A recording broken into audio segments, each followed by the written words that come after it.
don't. They should have, except the men who go around, where'd she go? Where's she gone now? She's thrown herself under a train at Legoland. Yeah, exactly. You know, it's just, it's not quite as good, is it? Actually, that did happen to me once, funnily enough. Anyway. So, you're going for loathing? Maybe he's double bluffing. He's very clever. He's been on the show before. Oh, what do you think? Yeah, he is incredibly clever. Loathe, please. Loathe, please. Do you love or loathe Anna Karenina, Mr. O'Farrell? Of course. He loves it. You've got 2 points. Well done, John. He did it last time as well. One of the key literary devices subtly interwoven through the narrative of Anna Karenina is the motif of a moving train. Just one reason why it's not set in England. So now it is the turn of Lucy Porter. Mrs. Porter, what have you selected? I have selected James Bond, the films. The films, OK. And are you going to love or loathe the 007 oeuvre? I think I shall be loathing the oeuvre. Well, I loathe the James Bond films. I just think they're just incredibly far-fetched nonsense. And particularly as a woman, you kind of think James Bond is meant to be this incredibly charismatic man who women fall into bed with, but he's just a sort of a psychopath, a sort of remorseless killer, and that's meant to be sexy. It's not like you kind of go and watch Silence of the Lambs and go, oh, Hannibal Lecter, you know, it's awful. You speak for yourself. Well, yeah. In the latest one, where it's exactly the same thing, again, they're also just quite lazy, they're just anachronistic. Also, just the puns and the way it's meant to be hilarious. Things like, you know, he's being, I don't know, attacked by a snake, and he goes, oh, I had to kill it because it had a crush on me. And that's meant to be, that'd be like, you know, like you're finding Giles Brandreth sexy. It's really just not. And Depends on the sweater with Giles. Well, to be honest, yeah. OK, I get the loathing, I get the loathing. Has anybody got any questions? So you've seen the latest Bond then? Yeah. Yeah, so why did you go and see it? I forced myself. I'm going to do like Paxman. Why did you go and see the latest Bond if you don't like them? No, I went to see it because my boyfriend dragged me along to see it. Right, so you have loathed it. Now I require you please to love the James Bond films. Because, of course, actually, I do really love the James Bond films because I think they're brilliant. And, you know, because actually the women in them are really amazing. They're these sort of big, strong, powerful, kick-ass women with sort of lovely Russian girls with names like, you know, Ida Lickubits or whatever. That bit in where Ursula Andress comes out of the water, it's just the most beautiful thing. The lovely bit in On Her Majesty's Secret Service, the ending of that, where it was lovely Diana Rigg and she dies and it's that was terrible. It was really sad. So it does everything. It's got fun. And I actually really like the puns. I think the silly puns are brilliant. That sort of that woman called Christmas where he says, oh, I thought Christmas only came once a year. I didn't understand that joke, I'm honest.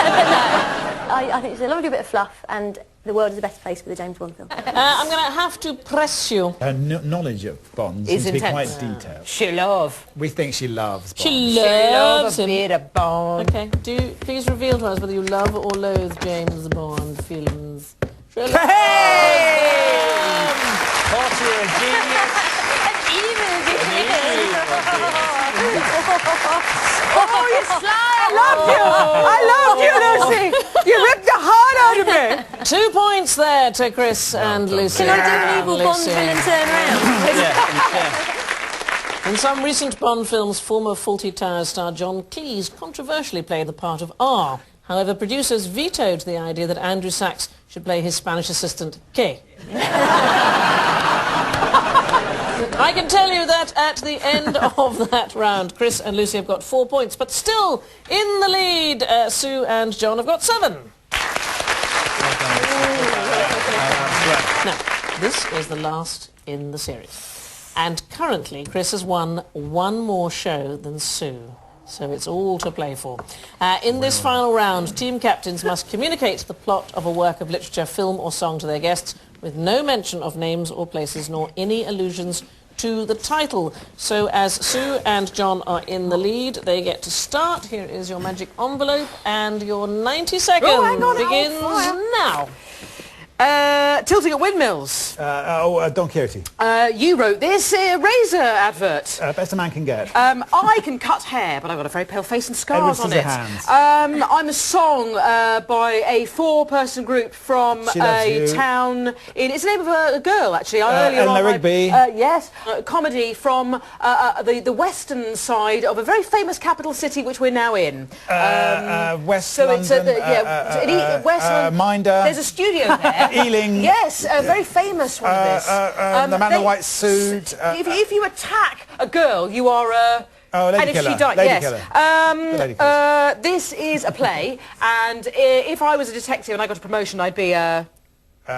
Inspector... and if I was to phone you, I'd Inspector be... Calls.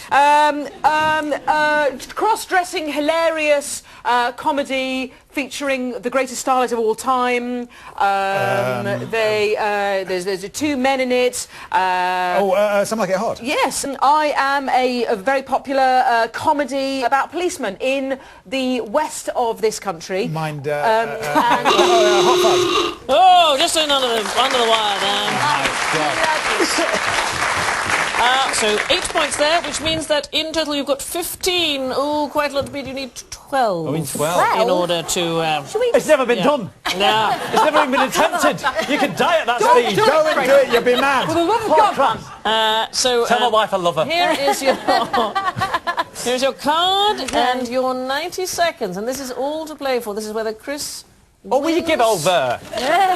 Or Under draws enough pressure as it is on these pills. series. 90 seconds starts now. Okay, it's your favourite novel. It's the prequel to a well-known novel in which there's a mad woman in the attic. Oh, it's White Dog Association. Yes, this is a film starring a well-known comedian who wears a white suit. He has not just one of the organs in his... Oh, it's The Man with Two Brains. Correct. This is an Ealing film referred to earlier by my Maloney colleagues about somebody in... Man in the white suit. That's the one. This begins with monkeys, ends with a man being locked out of a spaceship. 2001. Yeah. Space Odyssey. That's right. This sounds like that, but it's a pop song from the 70s. Space Odyssey. Yeah, Space that's Odyssey. it. This is a comic song about a man who's married 7 wives previously. He's the... I'm Henry VIII, I am. That's the one. Henry Yeah, VIII, this is an American play in which a couple have a meltdown in front of their dinner Who's Afraid of guests. Virginia Woolf? That's right. This is about a flying car. Titty Bang Bang. This sounds like that, but it's actually Mr. Ditty Wang It's Wang. from... Make it real! This is from the man with the golden... This means so much to me. Sorry. Right. Focus. Okay. The title song from Man with the Golden Gun is called Mr. Kiss Kiss Bang Bang. Oh, Right. If this nation was nowhere that people of an elderly and male bent were to live, it would be... No Country for Old Men. That's right. This is a famous novel set in New Orleans in which a big fat man... Confederacy of Dancers. That's right. This is... Oh,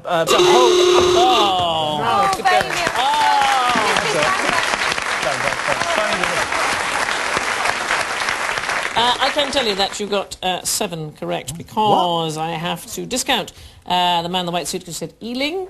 I have to discount Who's Afraid of Virginia Woolf because you said American. And I have to discount Confederacy of Dunces because you said New Orleans. At the end of all that excitement, our condolences to the defeated Chris and Lucy, who have 11 points, with this week's valiant winners being Sue and John with 15.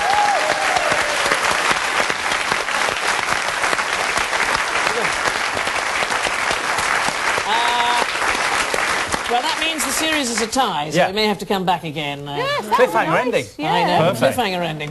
This has been What the Dickens. I've been Sandi Toksvig. I'm off to see the Scottish play. Believe they're at home to Macedonia. I'll see you there. Good night.